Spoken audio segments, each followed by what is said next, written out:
हा नमस्कार साहेब बंधू. साहेब बंदगी. हा मी धनंजय बोलतो मुंबईवरून. हा हा, बोला बोला. हा मला विचारायचं होतं ते आपली धून आपली म्हणजे चालू झाली आहे म्हणजे लागते. हा हा हा हा आणि आपण आता मी शिर्डीला गेलो होतो रविवारी हा हा हा बाबांच्या दर्शनाला. हम्म. तर त्याच्यात याच्यात काय फरक आहे मला एक दोन प्रश्न विचारायचे तुम्हाला. तर ते एकच आहे का काही बाबांचं पण दर्शन घेतलं हम्म, हम्म, पण जेव्हा बाबांच्या समाधीवर जातो ना जवळ तो थोडा वेगळा फरक अनुभवाला येतो म्हणजे प्रचिती किंवा अनुभव येतो. हम्म. तर तो जे आहे आणि आपलं जे धून आहे तुम्ही बोलतो ना हा, हा, धून लागते म्हणजे कानात आवाज येतो हा, हा. ते मग बाबांचं पण खरं हे पण कसं बाबा बोलतात सबका मालिक आहे का आणि तिथं अनुभव येतो तसा. त्यांची जर पोथी बघितली ना त्याच्यामध्ये सुद्धा धुनीचं वर्णन केलेलं आहे त्यांनी. पण ते काय झालं लोकांनी धून म्हणजे ती धुनी जी आहे ना आपली आगीची हा हा अखंड धुनी.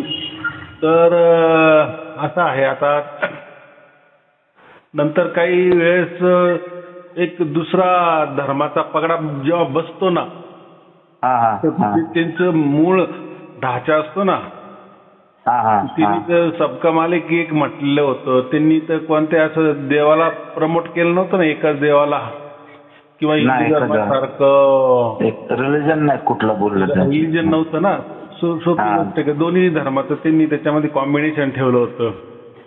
हा. म्हणजे दोन्ही धर्माला ते नावही ठेवायचे, नाही चांगले हा, म्हणायचे वाईटही म्हणायचे. हा. पण मग काय झालं त्याच्यानंतर मग दुसऱ्यांनी कब्जा करून घेतला म्हणजे समजा सगळं हिंदूकरण करून टाकलं ना. हा हा तिथे हा मजार होती, तिथे हा. मूर्ती बसवण्यात आली, हा, हा, मूर्तीची पूजा करण्यात आली. मग पूजा जशी सुरू झाली म्हणजे हिंदूचे संस्कार सुरू झाले. हा, हा, हा. मग त्याच्या कथा कहाण्या लिहिल्या गेल्या, त्याच्यावर पिक्चर काढण्यात आली. हा, हा. आणि मग काय आणि जे तुम्ही म्हणता ना मला इफेक्ट झाला किंवा लोकांना इफेक्ट झाला तर हे जे इफेक्ट होतात ना हे वातावरणामुळे होतं. आपण ज्यावेळेस त्या वातावरणात जातो ना भव्य दिव्यता पाहतो, हजारो लाखो लोक बघतो, दिंड्या वगैरे बघतो तर एक माणसावर एक परिणाम होऊन जातो. इतक्या लोकांना परिणाम असेल ना म्हणजे बाबांच्या मना किंवा इव्हन आपण ज्ञानेश्वरांच्या समाधीवर समजा नतमस्तक झालो तुकारामाच्या इथे किंवा जो पवित्र माणूस आहे त्याच्या समाधीवर एक आपल्याला हे होतं ना पवित्रपणा म्हणजे वेगळा अनुभव येतो किंवा बाबांचे वैराग्य येतं. म्हणजे एवढं व्यवहार करताना तिथं असं वाटतं मध्ये वैराग्य बाबांचं ते असं काहीतरी होतं म्हणजे का होतं ते सांगतोय तुम्हाला. त्याची सायकोलॉजी असते ना. काकून साईबाबाविषयी फार दिवसापासून ऐकलं असतं, लहानपणापासून ऐकलं असतं ते साठत जातं एका कप्प्यामध्ये साठत जातं. किंवा तुम्ही ज्ञानेश्वराचं उदाहरण दिलं तर कोणत्याही गोष्टीचं त्याचा डीएनए तयार होतो एक प्रकारचा म्हणजे एक पक्क ते बसलं जातं. आणि मग त्या सिच्युएशन मध्ये आपण जातो ना तर ते माणसं सगळं पुढे येऊन जातं. आपण तिथे विसरून गेलो असतो त्या क्षणाला आपण ज्यावेळेस तिथे दर्शनाला जातो त्यावेळेस आपण मागं काय काय विचार केला आणि तो किती विचार रुजलेला आहे हे आपल्याला कळत नाही. पण तो त्यावेळेस म्हणून येतो आणि आपण म्हणतो मी तिथे गेल्यानंतर मला असं असं जाणवलं तसं जाणवलं. असं तुम्ही कोणत्या ठिकाणी गेलं तरी जाणवलं तुम्हाला. तर त्याचं बाबांचा अनुभव येतो तिथे कारण तुम्ही सांगितलं बरं पण ते बाहेर एवढा वेळ लाईन लागते खूप वेळ लागतो कधी कधी होऊन पण जातं. पण त्या समाधीच्या इथं आलो ना मग ते आपण विसरून जातो म्हणजे बाबांची मूर्ती आणि ती समाधी आणि आपला भाव एकदम मोकळा हे होतं. तेच म्हणतो भाव जो आहे तिथे गेल्यावर तर बनतो पण मागचे जे भाव जे लपलेले असतात ना ते उफाळून येतात. मग त्याचा पूर्ण आपला आनंद मिळतो. तर हे समजा की मनाचे खेळ आहे. तर तुम्ही जर ती पोथी वाचली ना त्याच्यामध्ये शब्द धुनबद्दल चांगलं दिलेलं आहे. बाबांनी सुद्धा सांगितलं आहे की जी ध्वनी ना ती म्हणजेच परमात्मा असते, तो सर्वांचा मालिक आहे असं म्हटलेलं आहे. तुम्ही बारीक वाचा ती पोथी आणि मग तुम्ही मला हा इथं तर बरोबर सांगितलं की शब्द धून आहे, शब्द येतो. तर तो शब्द म्हणजे लोक काय करतात की साई म्हणून. असं नाही. शब्द तुम्ही जर गुगलवर सर्च केला, शब्दाचा अर्थ होतो साऊंड, आवाज. पण तो आवाज कोणाचा आपला नाही. आता मी बोलतोय हे आवाजच आहे, तुम्ही बोलताय तो आवाजच आहे ना. पण आवाज कोणता तो की जो परमात्माकडून होत असतो, त्या मालिक कडून होत असतो, जो सबका मालिक एक आहे ना. आता समजा साईबाबाच म्हणताय ना सबका मालिक एक आहे, तर त्यांनी बोट वर करून दाखवलं ना. म्हणजे याचा अर्थ त्यांनी स्वतःला थोडी बोललेलं आहे का ते. बोट केलं तर स्वतःवरच बोट केलं असतं. सबका मालिक एक नसतं म्हटलं, सर्वांचा मालिक मीच आहे असं म्हटलं तर मीच आहे असा शब्द जर प्रयोग केला असता तर मग असं नाही केला त्यांनी. सबका मालिक एक, तर मग सर्वांचा मालिक एकच आहे. म्हणजे थोडक्यात एकच परमात्मा असतो ना. हे दोन तर नसतात ना. मानतं का दोन आहे. आपण काय झालं, आपण सर्वांनाच परमात्मा मानायला लागलो. रामाला परमात्मा मानायला लागलो, कृष्णाला परमात्मा मानायला लागलो, खंडेरावला परमात्मा मानायला लागलो, साईबाबाला परमात्मा मानायला लागलो. आपण एखादा कीर्तनकर बाबा आहे त्यालाही परमात्मा मानायला लागलो. आपण काय कोणाला परमात्मा मानत नाही, सर्वांना परमात्मा. पण परमात्माचा अर्थच असा होतं जिथे परम लागला जातो ना ते सर्वोच्च, त्याच्यानंतर कोणीच नाही.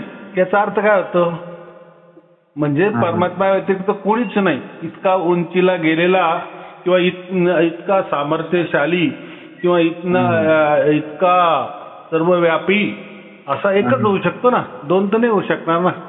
दोन नाही शकत. आपला दृष्टिकोन तसा होत तसं होत असेल ना. म्हणून त्याला आपण परम लागला जातो. म्हणून परमात्म्याला परम म्हटलं जातंय. आणि परम म्हटलं की तो सर्वव्यापक होतो. आता परम म्हणजे याचा अर्थ सर्वव्यापक. सर्वव्यापक म्हणजे संपूर्ण ब्रह्मांडाला सांभाळणारा.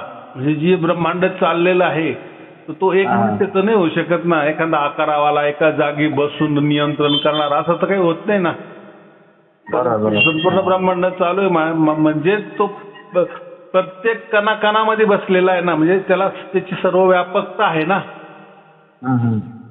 बरोबर. जसं एक सूर्य आहे, सूर्याचे प्रकाश सर्व पडतोय, तर सर्व त्याचा उपभोग घेता ना. सूर्यप्रकाशाचा उपयोग सर्वच घेत आहे. म्हणजे त्या सूर्याने सर्वांना व्यापलेलं आहे ना. तो सर्व ठिकाणी पोहोचलाय. म्हणजे पोहोचणं, सर्व व्यापकता म्हणजे सर्व पोहोचलं.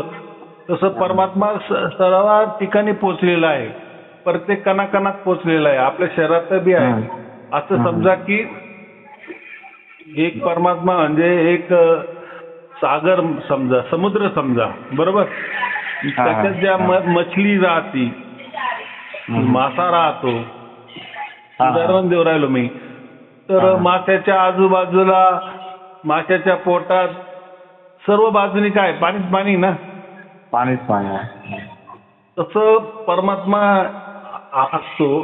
तर परमात्मा जसा समुद्र समजा आणि आपण जे जीव आहे एक मासा समजा. तर आपल्याला पूर्ण आच्छादलेलं आहे. आतून बाहेरून आजूबाजूनी संपूर्ण परमात्म्यानेच आपल्याला आच्छादलेलं आहे, बरोबर. मग हे आच्छादलेलं आहे तर समजत काय नाही. तर एक तर समजायला पाहिजे की आपण कसं बरोबर पृथ्वीवर सगळे चिपकून बसलेली आहे किंवा वरची गोष्ट गेली ती बरोबर खाली पडते.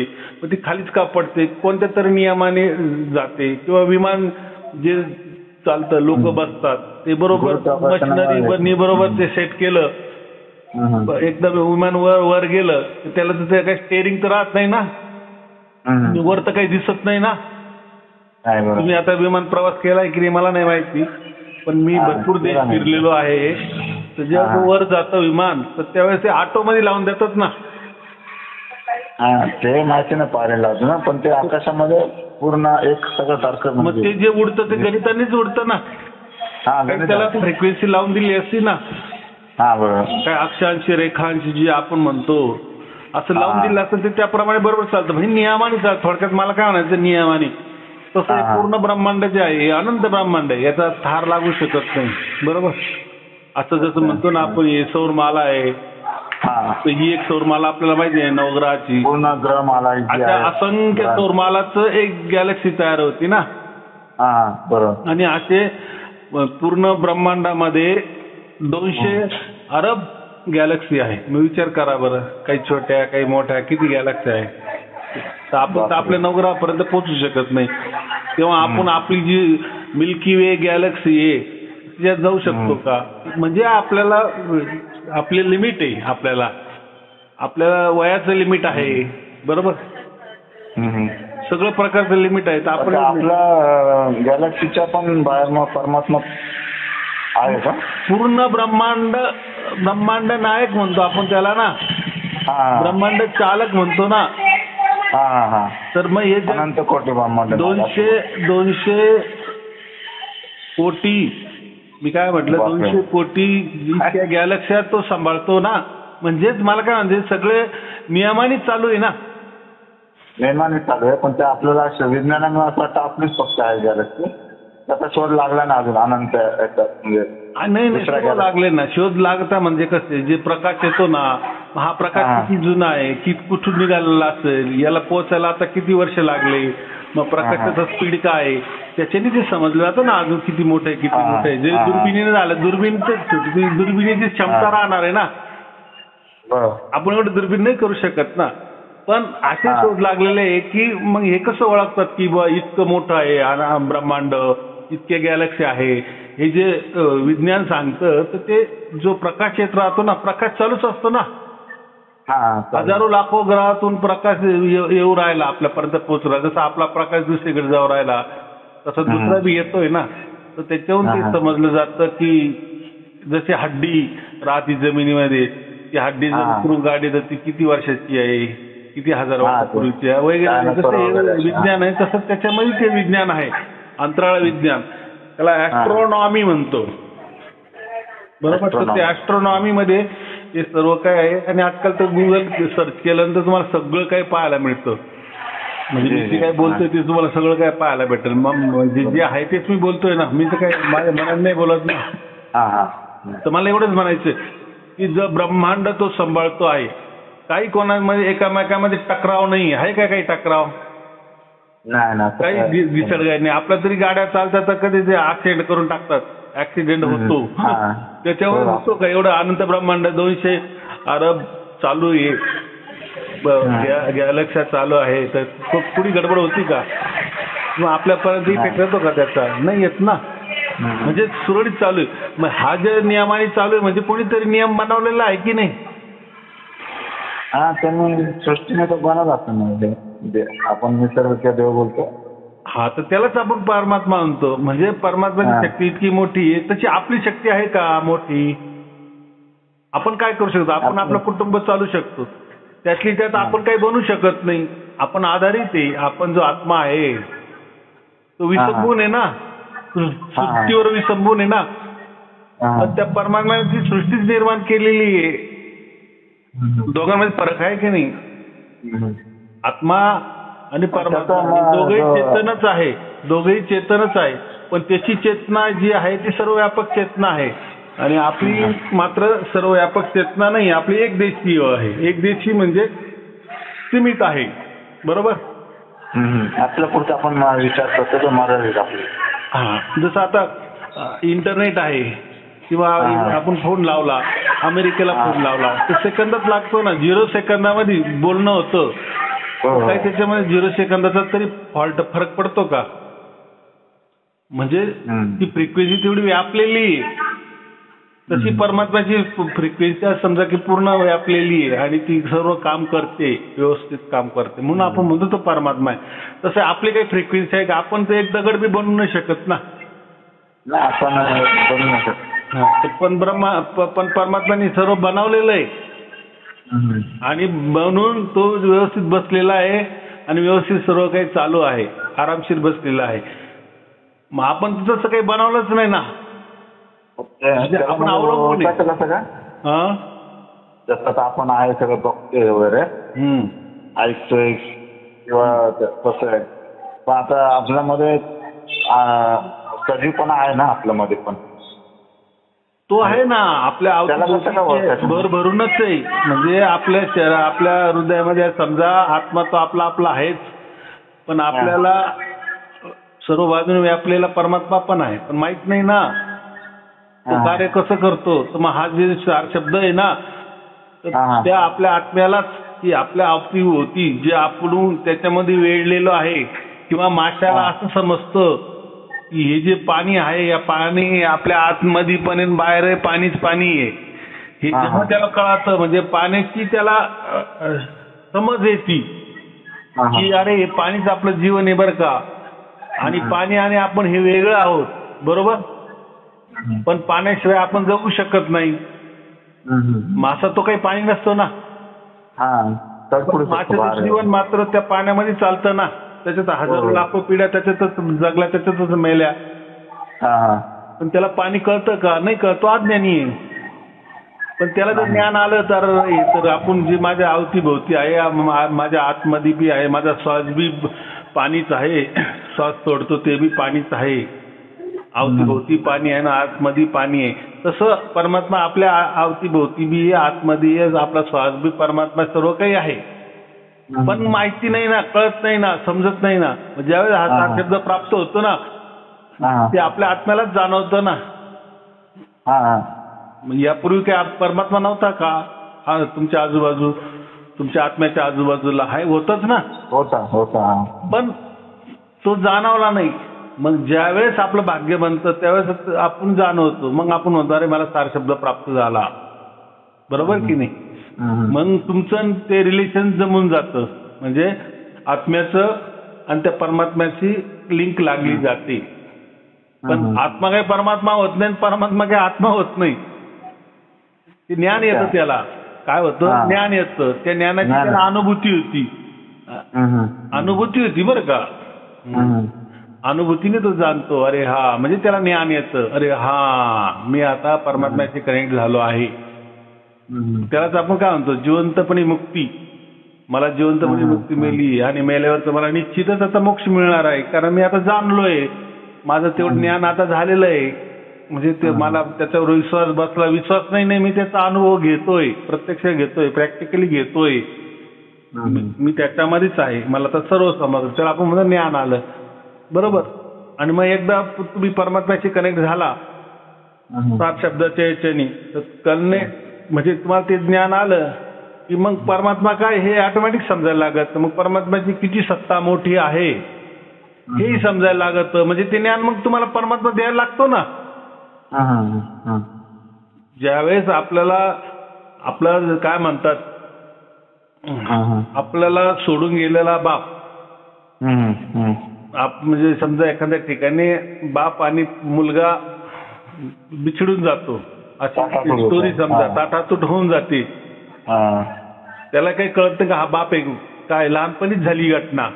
पण ज्यावेळेस तो मोठा होतो आणि थोडा अंदाजाने तो सांगतो की मला माझे वडील आठवत नाही, काही नाही, पण मी अशा गावचं होतो, थोडं आठवतो. आणि एखाद्याने मग कनेक्शन करून दिलं, अरे तू जे म्हणतो ना तो माणूस असा ठिकाणी आहे, चल बरं मी तुला घेऊन जातो काय, किंवा चल जाऊ दे तुझ्याकडे पैसे नाही, माझ्याकडे पण पैसे नाही, पण मी काहीतरी फोन करतो त्या माणसालाच बोलून घेतो, थोडस बघू. मग हा फोन करतो तो तिसरा माणूस, तू असं एक मुलगा आहे, तो तुमचा मुलगा कधी हरवला होता का? मग तो बाप तिकडून हो हरवला होता, बरोबर की नाही. मग त्याला किती आनंद, तोच न्यायला येईल ना याला. आणि मग जेव्हा मग न्यायला आल्यानंतर मग त्याला जेव्हा तो बापाकडे जाईल तर त्याला सगळं बापाचं कळलं ना, बाबा माझा बाप किती मोठा आहे, किती इस्टेटवाला आहे. मग म्हणजे अप्रोक्ष त्याचं झालं की नाही, किंवा बाप त्याला मग सगळं सांगेल ना, हो आपली इतकी इस्टेट आहे, हे आपल्या एवढ्या जमिनी आहे, आपल्या एवढ्या जागा आहे, काय त्याचं जेवढं साम्राज्य असेल तेवढं मुलाला तो सांगेल ना, त्याचं ज्ञान देईल ना. कारण बापाला आता माहिती आहे का आपण नाही तर याला कमीत कमी माहिती तर पाहिजे की नाही, आपलं उद्या काही बरं वाईट झालं, हे झालं आपलं कौटुंबिक प्रत्येक गोष्ट झाली. परमात्म्याचं जेव्हा आपल्याला ज्ञान होतं ना, किंवा परमात्माचं आपल्याला ते ज्ञान देतो ना, तर सगळं ज्ञान देतो. मग म्हणजे पूर्ण ब्रह्मांड किती मोठं आहे, काय हे सगळं आपल्याला समजायला लागतं, किंवा कोणाच्या द्वारे ते आपल्याला कळतं. जसं आता माझ्याद्वारे तुम्हाला कळू राहिलं, बरोबर. तुम्ही जर माझे प्रवचन जर ऐकले तर 1000च्या वर प्रवचन आहे, तर तुम्हाला ते सगळं ज्ञान समजेल. कारण तो काही पूर्ण ज्ञान देण्याचं एका म्हणजे ह्या छोट्या वेळामध्ये ती शक्य नाही ना, त्याच्याकरता तर ते प्रवचन काढलेले. तर म्हणजे त्याच्यामुळे तुम्हाला ते सर्व समजून जाईल की अरे बापरे, तर गोष्टच वेगळी आहे. मग आपण काय घेऊन बसलो, म्हणजे एखादा गुरु हाडामासावाला गुरु किंवा काय एखादा गुरु मंत्र देतो किंवा एखादा काय करतो, एखादा आपण देवाला बसतो, तर हे तर सगळी दुनियाच वेगळी. परमात्म्याची दुनियाच वेगळी आहे की म्हणजे परमात्मा म्हणजे त्यासाठी काही धर्माची गरज नाही, काही पंथाची गरज नाही, काही गुरु करण्याची गरज नाही, काही गुरु मंत्राची गरज नाही. बरोबर. कारण आता तो तुम्हाला मिळून गेला ना, आता तो कसा तुम्हाला मिळाला हे तुम्ही सांगू नाही शकत. त्याला मग मी काय म्हणतो, त्याला भाग्याने मिळाला. काय आलं तुम्हाला, तुमच्या भाग्याने मिळाला. मग असं तुम्ही म्हणायला लागलं मला याच्या पूर्वी का नाही मिळाला. आता जो आवाज होतो कानामध्ये, तार शब्द बोलतो आपण त्याला, तोच ना? तोच. पण मी काय म्हणतो, आता काय करायचं, आता तुम्हाला माहिती पडलंय की बा हे असं असं आहे, याला सार शब्द म्हणताय. बरोबर. आता असंच हजारो लोकांना झालेलं आहे. तर त्यांनी मला फोन करून सांगितलं की आम्ही तुमचे प्रवचन ऐकतोय आणि आम्हाला असं प्राप्त झालं. मग ते कसे कसे वर्णन करतात त्या गोष्टीचं, मी त्याच्यावर कशी कशी उत्तर देतो. मग तुम्हाला ज्ञान येईल की मग जो आपल्याला आवाज येतोय की हा माणूस बरोबर बोलतोय. कारण मी तर सांगणार तुम्हाला की हो तो सार शब्द आहे. पण ज्यावेळेस इतरही माणसं म्हणजे हजारो माणसं म्हणतात ते, तर मग आपल्याला आपला विश्वास येतो की नाही. विश्वास येतो की आपल्या बरोबर आपला कानातला आवाज नाही ना तो कानात येतो. बघा मी सांगतो तुम्हाला तसं होतं. म्हणजे मी आता तुम्हाला 2-3 वेळा ऐकलंच खूप. आता जवळ 3 का 4 का 5 वर्ष झाली मला वाटतं. नाही तुम्ही माझी येतो आवाज. नाही ऐकतो ना, ऐकतो. थोडा गॅप पडला होता. मग बघा बरं. आता कसं तुमचं जे बोलतो ना त्याचा आवाज चालू आहे कंटिन्यू. बरोबर ना. पण ते मला काय वाटतं कानातला आवाज आहे. नाही त्याचा आवाज आहे. सोपी गोष्ट. तर मी आता तुम्ही प्रवचन ऐकले नाही म्हणून तुम्हाला ह्या गोष्टी मला कळाली. ठीक आहे. आता त्याची सोपी पद्धत आहे, सोपी परीक्षा आहे. आता तुम्ही दोन्ही कान दाबा, तर तो जर काही आवाज असेल बाहेरून इकडून तिकडून आला असेल तर तो तुम्हाला येणार नाही. होतं का तसं? नाही होत ना. म्हणजे सार शब्द याला म्हणतात की जो आवाज दोन्ही कान पक्के बंद केले तरी चालू राहतो आणि खुल्या कानाने पण चालू असतो, सेम टू सेम, त्याला म्हणतात सार शब्द. बरोबर. आता असं कोणी म्हणतं की नाही कान दाबायचे असं नसेल ना, कुठून तरी तुझा घुसत असेल. पण असं नाही होत ना. ठीक आहे. मग आपण एखाद्या तलावात गेलो, तलावात आंघोळीला गेलो आणि थोडं दूर आलो, थोडस 2 मिनिटाकरता, एखाद्या मिनिटाकरता, तरी आवाज चालू राहतो. म्हणजे याचा अर्थ तो काही बाहेरून कुठून आलेला नाहीये. आणि आतला आवाज तर कधी बाहेरच्या कानाला येत नाही. येतो कधी. आपलं हृदय बी चालू आहे ना, धडधड चालू आहे, पण येते का ऐकायला आपल्या कानाला? नाही येत ना. ज्यावेळेस ते डॉक्टर स्टेथोस्कोप लावतो तेव्हा त्याच्या कानाला ऐकू धडधड, तो मग ते ठोके मोजतो. बरोबर की नाही. तसं हा काही आवाज नाहीये. हे जे तुम्हाला वाटतंय ना तो काही आवाज नाहीये. आवाज जर असता तर तो तुमच्या कानाचा विषय असता, बाह्य कानाचा किंवा आंतरकानाचा विषय असता. आंतरकानातला असता तर तो मला बाहेर ऐकू आला नसता. आणि बाहेरचा आवाज असता तर तुम्ही ज्यावेळेस कान बंद केले, दोन्ही दाबले, पक्के बंद केले, तर मग तो तुम्हाला मध्ये यायला नाही पाहिजे कान बंद असताना. म्हणजे हा काही आवाज नाही, म्हणजे हा कानाचा विषय नाहीये. आणि आवाज जो असतो तो कानाचा विषय असतो. सोपी गोष्ट आहे.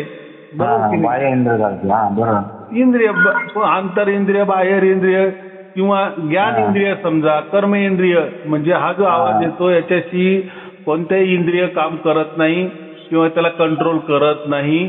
म्हणजे हे जे शरीर आहे शरीराचा काही एक त्याच्याशी संबंध नाही. नाही कर्म इंद्रियाचा आणि नाही ज्ञान इंद्रियाचा. बरोबर. हे वेगळंच आहे. म्हणून आपण त्याला म्हणतो की तो परमात्म्याचा आवाज. तर तो आवाज का बरं म्हणतोय आपण? तो आवाज नाहीये, तर ती तुम्हाला अनुभूती होऊ राहिली, ते स्पंदन तुम्ही जाणवू राहिले. आणि कोण जाणवू राहिलं? तो तुमचा आत्मा. त्या परमात्म्याचे स्पंदन जाणून राहिले.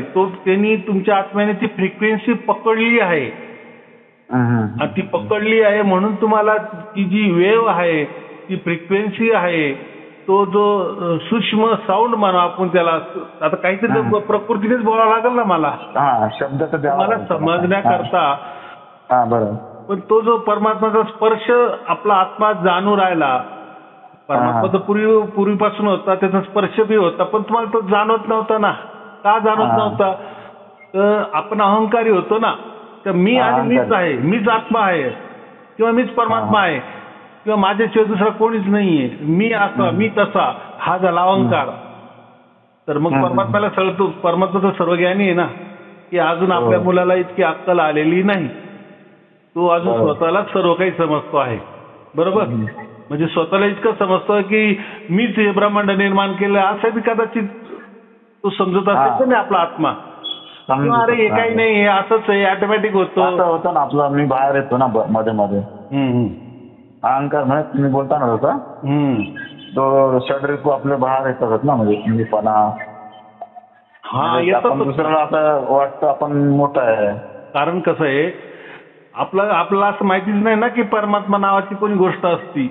हे जे ब्रह्मांड निर्माण केलेलं आहे, किंवा असं समजा अहंकार, इतका अहंकार की अहंकार दोन्ही प्रकारचा असू शकतो. चांगला, मी सगळ्यात चांगला आहे, हा एक अहंकार आहे, आणि किंवा मी सगळ्यात वाईट मनुष्य आहे, हा एक अहंकारच आहे. तर आपण एक दुसरा अहंकार करू, माझ्यासारखा पापी मनुष्य जगात कोणी नसेल, इतका मी पापी. आणि जो कोणी परमात्मा असेल तो या पाप्याकडे कसा काय येईल, किंवा पाप्याला, माझ्यासारख्या पाप्याला तो अनुभव कसा देईल, हे एक. बरोबर. आणि दुसरं उलट घेऊ त्याच्या, की मी ज्ञानी आहे, माझ्यासारखा तर चांगला मनुष्य नाही जगात, आणि मी तर काही कोणाचं वाईट केलेलं नाही, मी सत्य मार्गाने चालणारा मनुष्य आहे, कोणाकडे वाकड्या नजरेने बघणारा नाहीये. तर मला तर काही परमात्म्याची काही गरज नाही, माझं सगळं काही चांगलंच आहे. काय म्हणजे तो थोडक्यात दुसऱ्याला कोण मानायला तयार होत नाही. एक तर स्वतःचं काहीतरी न्यूनगंड तयार करून घेतो, किंवा स्वतःला एकदम श्रेष्ठ समजतो, किंवा स्वतःला एकदम कनिष्ठ समजतो. दोन्ही अहंकारच आहे. मग त्याच्यामुळे परमात्मा तर सर्वज्ञानी आहे ना. परमात्माला तर आपली क्षणोक्षणी खबर आहे, आपल्या मनात काय चालू आहे, काय नाहीये, काय करतोय. मग तो हे बघतो ना, याला जोपर्यंत ज्ञान नाही करून आता पूर्ण होऊ शकत ना. हॅलो, आपलं आता एक पण जे आता आहे, आणि आता पण आपण बाहेर परत बाहेर येतात. आता असं आहे की बघा, पहिली गोष्ट म्हणजे त्या तुमच्या षड्रिपूशी आणि त्या परमात्म्याशी काही संबंध नाही. हे जे षड्रिपू जे आहे, हे शरीराचे भाग आहे. बरोबर. तुमचे जोपर्यंत डोळे उघडे आहे, किंवा डोळे उघडे ठेवून तुम्ही संसार करतात आहे, कान उघडे ठेवून तुमचा संसार चालू आहे, व्यवहार चालू आहे, तर तुमच्या अंदर षड्रिपू पाहिजेच, तरच तुम्ही जगू शकता ना जगामध्ये. तुम्हाला रागच आला नाही, तुम्हाला लोभच आला नाही, तर तुम्ही जर षड्रिपू जर तुमचे पूर्ण नष्ट जर झाले, तर तुम्ही व्यवहार करू शकणार आहे का? व्यवहार नाही करू शकणार ना. तर षड्रिपू पाहिजे. तर सार शब्द प्राप्त झाल्याने ना आपला षड्रिपूला थोडासा ब्रेक बसतो, थोडा. म्हणजे जे पाहिजे, अत्यावश्यक पाहिजे षड्रिपू, ते आपले राहतातच. पण कोणी जर म्हणत असेल की मला चार शब्द प्राप्त झाल्यावर माझे षड्रिपू पूर्ण झिरो होऊन जाईल, तर असं होत नाही. कारण आपल्याला जगायचंय, पुढे अजून जीवन जगायचंय, त्याच्याकरता षड्रिपू पाहिजेच. बरोबर. पण त्याचा अतिरेक नकोय. तर ज्यावेळेस परमात्मा आपल्याला प्राप्त होतो, त्यावेळेस आपले षड्रिपू आपल्या राहतातच, पण त्याच्यावर थोडा कंट्रोल येतो, थोडा. आणि मग हळूहळू तो त्याच्यामध्ये आपण काय म्हणतो, पारंगत होतो, लगेच नाही होत. बरोबर. आणि दुसरी गोष्ट, सारशब्द प्राप्त झाल्यानंतर आपण परमात्म्याचेच झालोय, तर मग आपण त्याच्याकडे कशाला विचार करायचा, काय यार मला तर चार शब्द प्राप्त झाला तरी माझ्यात राग आहेत, माझ्यात लोभ आहेत, माझ्यात वासना आहेत, माझ्यात हे आहेत, माझ्यात ते आहेत. तर तो विचार नाही करायचा. कारण हे शरीर आहे आणि मरेपर्यंत आपल्याला शरीरामध्ये आपल्याला राहायचं आहे, तोपर्यंत या गोष्टी चालणारच आहे. पण मी काय म्हणतो, त्या षड्रिपूंचा, तुमच्यातल्या असलेल्या षड्रिपूंचा आणि परमात्म्याशी काही किंचितही काही संबंध नाही. बरोबर. परमात्मा तुम्हाला मिळालेला, तुम्ही तुमच्या भाग्याने तुम्हाला मिळालेला आहे, तुमच्याशी तो जोडला आहे. आणि परमात्म्याचं मुख्य काम काय असतं, तुम्हाला मोक्ष देणे. म्हणजे निमित्त झाला असं. तर पण चालतात. आवाज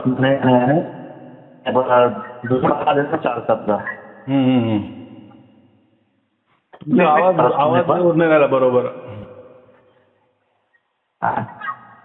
हा, तर माझं काय म्हणणं आहे की आपल्याला जो सारशब्द प्राप्त होतो तो केवळ आणि केवळ मोक्षासाठी मिळत असतो. बरोबर. त्याच्यामध्ये मनुष्य जन्म जो असतो तो 2 प्रकारासाठी असतो. एक तर तुम्हाला 84 लाख योनीमध्ये चक्कर काटायचं आहे का, जसं आपण काटत आलेलो आहे, किंवा जे चक्रामध्ये चालू आहे तेच. आणि दुसरं मध्ये एक अजून फॅसिलिटी आहे, ती म्हणजे मोक्षाची फॅसिलिटी आहे. बरोबर.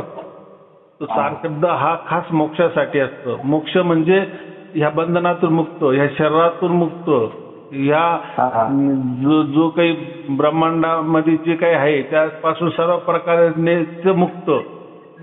बंधन नाही, त्याला तर मुक्त म्हणता ना, मुक्ती म्हणता ना, त्यालाच आपण मोक्ष म्हणतो. तर शक्यतो मुक्ती म्हणजे असं आहे की आपण आता जगतोय ना, आपण जीवन आपलं जगू राहिलो, मरेपर्यंत जर आपण हे जे बंधनं जे लावून घेतलेले कोणाकडून म्हणा, काही धर्माचे बंधन, काही पंथाचे बंधनं, काही स्वतःकडून लाभलेले बंधनं, काही आईवडिलांकडून आलेले बंधनं, काही समाजाचे बंधनं, काही आपले स्वतःच्या विचारांचे बंधनं, किंवा कोणी गुरुने दिलेले बंधनं, हे आपण ह्या जिवंतपणीच त्याच्यातून फारकत घेतो की मानत नाही. त्याच्यातून जो मुक्त होतो त्याला मुक्ती म्हणतात. आणि मेल्यानंतर मग जो मुक्त, ज्याला जिथे जी जिवंतपणीच मुक्ती मिळालेली असती, तो मात्र मग मेल्यानंतर त्याला मोक्षच प्राप्त होतो. असं ते मुक्ती मोक्षाचं फरक आहे. तर त्याला आपण मोक्ष म्हटलं तरी चालेल, मुक्ती म्हटलं तरी चालेल. बरोबर. तर आपल्याला मुख्य काम आहे, सारशब्द प्राप्त झाला म्हणजे आपण मोक्षाचे अधिकारी झालेलो आहे. म्हणजे आपण फक्त मरणाची देरी म्हणजे जे आपल्याला आयुष्य आलेलं आहे, काय अजून जे 5-50 वर्ष आपले जगायचं आहे ते आपल्याला जीवन चालणारच आहे. बरोबर. पण त्यानंतर आपण जेव्हा जाणार त्यावेळेस आपण डायरेक्ट मोक्षाशीच जाणार. मोक्ष म्हणजे काय, परमात्म्याची जी सत्ता आहे, म्हणजे हे जितकं अनंत ब्रह्मांड आहे त्या ब्रह्मांडात आपण परमात्म्याच्या आनंदाच्या वातावरणामध्ये फिरू. बरोबर. तिथे आनंद राहणार आहे, कारण परमात्मा आपल्या बरोबर राहणार आहे ना. आपल्याला माहित होऊन गेलेलं आहे की परमात्मा म्हणजे सतत चित्त आनंद. बरोबर. आपण फक्त सत्य आणि चित्त आहे, म्हणजे सत म्हणजे सत्य आहे. आपण म्हणजे आपणही बी अविनाशी आहोत. बरोबर. जसं परमात्मा बी अविनाशी आहे, आपण बी स्वयंभू आहोत, परमात्मा बी स्वयंभू आहे. आपल्या शरीरची गोष्ट करून नाही राहिलो मी. परमात्म्याला तर शरीर नसतंच, पण आपल्याला तर आत्म्याला तर असतं ना. पण आपल्या आत्मधला जो आत्मा आहे तो मात्र स्वयंभूच आहे. तसा परमात्मा बी स्वयंभू आहे. बरोबर. आपण चेतन आहे तर परमात्मा बी चेतन आहे. फक्त दोघांच्या चेतनामध्ये काय फरक आहे, तर तेच परमात्म्याची चेतना ती सर्व व्यापक आहे, म्हणजे पूर्ण ब्रह्मांड व्यापून आहे. म्हणजे पूर्ण ब्रह्मांड व्यापून बी आत बाहेरून आहे. आणि आपलं मात्र चेतना आपल्या पुरतीच, आपल्या शरीरापुरतीच मर्यादित आहे. बरोबर. कारण आपण आता भोग भोगू राहिलो, मनुष्य योनीत येऊन आपण आता ह्या सृष्टीमध्ये आहोत ना, सृष्टीच्या नियमामध्ये आपण बांधलेलो आहोत. बरोबर. म्हणजे आपल्याला आपल्या आत्म्याला, आपण आत्मा आपला कुठेही जरी जन्म घेतला, 84 लाख योनीमध्ये गेला, तर आपलं शरीर मिळाल्याशिवाय आपलं कामच होत नाही. आपलं शरीरच पाहिजे असतं. आणि ज्या ठिकाणी शरीर मिळतं त्या ठिकाणी दुःख असतात. बरोबर की नाही. आता मग मोक्ष कशासाठी पाहिजे की आपल्याला या शरीरापासून मुक्ती, म्हणजे आपण ज्यावेळेस आपल्याला मोक्ष मिळाला म्हणजेच आपल्याला आता मेल्यानंतर कोणत्याही प्रकारचे शरीर प्राप्त होणार नाही. पण परमात्मा आपल्याला असं एक दिव्य शरीर देतो की त्या दिव्य शरीराने आपण संपूर्ण जे अनंत ब्रह्मांड आहे, तुम्ही म्हणे ना इतकं मोठं ब्रह्मांड आहे, आपण कसं काय जाऊ शकतो तिथपर्यंत, ते मग त्यावेळेस आपण जाऊ शकतो. आपली जशी इच्छा असेल तशी, कारण तुम्ही मुक्त झालंय. आता तुमच्यावर कोणाचं बंधन नाही राहिलेलं आहे, बरोबर. तुम्हाला परमात्म्याचं सुद्धा बंधन नाही राहिलंय, फक्त ते फॅसिलिटी प्राप्त तुम्हाला झाली. म्हणजे असं समजा की तुमच्या दिव्य शरीर म्हणजे काय, की असं यान आहे तुमच्यासाठी बनवलेलं आहे, असं समजा. थोडी कल्पना करा बरं का. असं यान जसं आपल्याला आता जसं शरीर आहे ना, आपल्या आत्म्याच्या अवतीभोवती शरीर काम करतंय ना, आपलं संरक्षण करतंय ना आपलं प्रकृतीपासून, तसं आपल्याला मोक्ष मिळणं म्हणजे काय, की आपण मेल्यानंतर परमात्मा आपल्या आत्म्याला असं एक यान देतो. समजा जे यान वगैरे जाते नाही का, चंद्रयान, तर थोडक्यात असं समजा की असं यान आपल्याला देतो की त्या यानात आपण असं की त्याचे इंधन बी संपत नाही, काही नाही, आपण जातो आणि जिथं पाहिजे तिथं फिरू शकतो. म्हणजे अशी दिव्य आपल्याला शरीर प्राप्त होतं, सूक्ष्म शरीर प्राप्त होतं. ते दिव्य असतं का, त्या दिव्य शरीरातून तुम्ही सगळं काही पाहू शकता, सगळं काही ऐकू शकतात, सगळं काही जाऊ शकतात, बरोबर. पण आपल्या शरीरासारखं नाही, इथलं हे जे प्रकृती शरीरासारखं नाही की त्याला खावा लागत झोपावं लागत वगैरे वगैरे नाही, बरोबर. तर ती जी फॅसिलिटी आहे, हे सगळं काही वेदांमध्ये वर्णन केलेलं आहे. तर त्याच्यामध्ये आपल्याकडे जायचं नाही की दिव्य आपलं शरीर प्राप्त होतं, आपण पूर्ण ब्रह्मांडाची सैर करू शकतो. किंवा याच्यानंतर आपलं काही वाटलं की चला आता ब्रह्मांड बघितलं, आता परमात्म्याच्या आश्रयस्थानी जायचं, तर सगळीकडे आनंदच राहतो. दिव्य शरीर एकदा प्राप्त झालं का ते आनंदच राहतो, आपण आनंदीच राहतो. किंवा परमात्म्याची जी काही ठिकाणं असेल, काही एखादं परमात्म्याचं ठिकाण तर काही नाही असं, पण असं समजा आता इथं ब्रह्मांड आहे, इथं बनतं पण बिघडतं पण. म्हणजे याचा जसं म्हणतो ना, प्रलय आला की याचा नाश बी होऊन जातो ना, परत निर्माण होतं. तर ही जे पूर्ण ब्रह्मांड आहे याच्यामध्ये ही प्रक्रिया चालूच आहे, बरोबर. आज एखादा नवीन सूर्य तयार झाला असेल, एखादा सूर्य कमी त्याचं मध्यम वय झालं असेल, एखाद्या सूर्याचा आता जन्म बी झाला असेल, तर असे करोडो सूर्य असतील, मोठे असतील, छोटे असतील, काय असेल काय नाही, अशी कल्पना करा, बरोबर. तसं कितीतरी पृथ्वी असतील, कितीतरी ग्रह गोले असतील वगैरे वगैरे वगैरे. ते एवढ्या या 200 अरब गॅलेक्सीमध्ये सर्व काही आहे. तर तुम्ही त्या दिव्य शरीराने सर्व त्याचा उपभोग घेऊ शकतात, सर्व काही बघू शकतात, बरोबर. नाही तर हे समजा अशी स्थिती आली की तुम्ही या ब्रह्मांडाचा नाश झालेला आहे, मग त्यावेळेस परमात्म्याचं ठिकाण आहेच, परमात्म्याच्या आनंदाच्या परत त्या वातावरणात जाशाल. तर आता हे जे मी सांगतोय इथून वर्णन करून सांगतोय, तुम्हाला एक कल्पना यावी, एक छोटस ज्ञान यावं त्याच्याकरता. तर ब्रह्मांडाचा विनाश म्हणजे काही कठीणच, म्हणजे आता पृथ्वी नष्ट झाली, उद्या आपला सूर्य नष्ट झाला, असे एकाच वेळेस एकाच सेकंदामध्ये हजारो लाखो ग्रह बी नष्ट होत असतील का नाही, त्याची निर्मिती होत असेल. म्हणजे प्रक्रिया चालूच आहे ना, निर्मिती, काही दिवस राहणे, काही करोडो साल राहणे, काही हे झालं. जसं जसं ज्या ग्रह गोलाचं आयुष्य असेल त्याच्याप्रमाणे ते सर्व काही चालत असेल, बरोबर. पण असं नाही की एक कट्टा एका क्षणामध्ये संपूर्ण ब्रह्मांड, जे मी सांगितलं की 200 गॅलेक्स्या एक सेकंदात सगळ्या नष्ट होऊन जातं, असं नाही. नष्ट होणं आपल्या पृथ्वीला काही आयुष्य आहे, सूर्याला काही आयुष्य आहे की नाही. तसं प्रत्येक ग्रह गोलाला आयुष्य असेल का नाही, तसं त्यांचं पण आयुष्य नवीन जुनं चालू असतं, असं मला म्हणायचंय. पूर्ण याच्यामध्ये, पूर्ण ब्रह्मांडामध्ये ही हालचाल चालू राहते. तर मग असं तुम्हाला वाटलं कधी त्या ब्रह्मांडात नाही राहायचं, तर मग तुम्ही परमात्म्याच्या गोदमध्ये बसून राहू शकता. किंवा त्याचं काय असं आता कसं आहे, काय म्हणतात ना, मेल्याशिवाय स्वर्ग दिसत नाही, कल्पना करायची नाही. पण ही थोडीफार कल्पना वेदांनी सांगितली, ती मी तुम्हाला सांगतोय, बरोबर. तर आपल्याला त्याच्यात काही जायचं नाही, आपल्या एवढंच म्हणायचं की मी तुम्हाला सांगितलं की तुम्हाला 4 शब्द प्राप्त झालेला आहे, बरोबर. त्याची काही आता चिंता करायची नाही. आता 4 शब्द प्राप्त झाला म्हणजे परमेश्वराने तुमची सर्व कमांड त्याच्या हातात घेतलेली आहे. याच्यापूर्वी तुमची कमांड तुम्ही तुमच्या मनाला दिलेली होती, तुमच्या बुद्धीला दिलेली होती आणि ते तुम्हाला घेऊन चालत होते. तुमचं मन किंवा बुद्धी तुमची घेऊन चालत होते, तुमच्या आत्म्याला फिरवत होते, सुख देत होते, दुःख देत होते वगैरे वगैरे. पण आता तुमची कमांड पूर्ण परमात्म्याकडे गेलेली आहे असं समजा.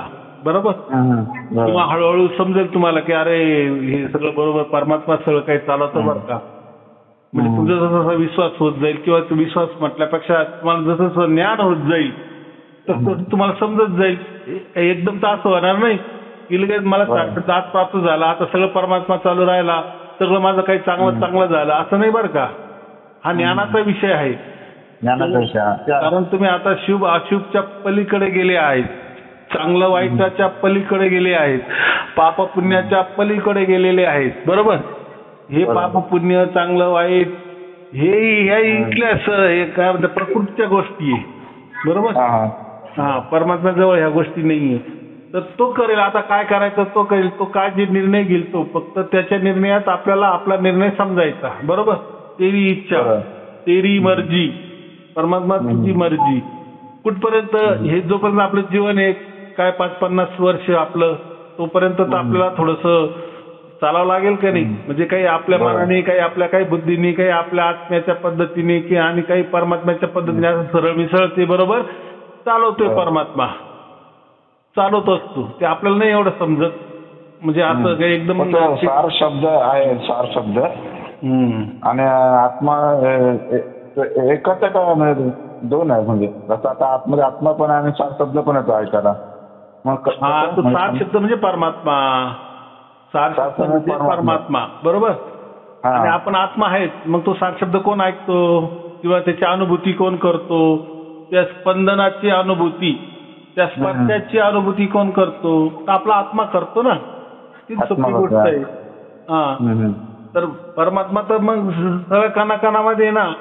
उदाहरण मी दिलं ना समुद्राचं, की एक मछली माशाच्या अवतीभोवती आतून बाहेरून सगळं पाणीच पाणी राहतं. तसं आपल्यामध्ये बी परमात्मा ठसठसून आहे. आपल्या आतून बाहेरून सर्व परमात्मा ठसठसूनच आहे भरलेला. पण आपल्याला माहित नाही ना, जाणवत नव्हतं ना.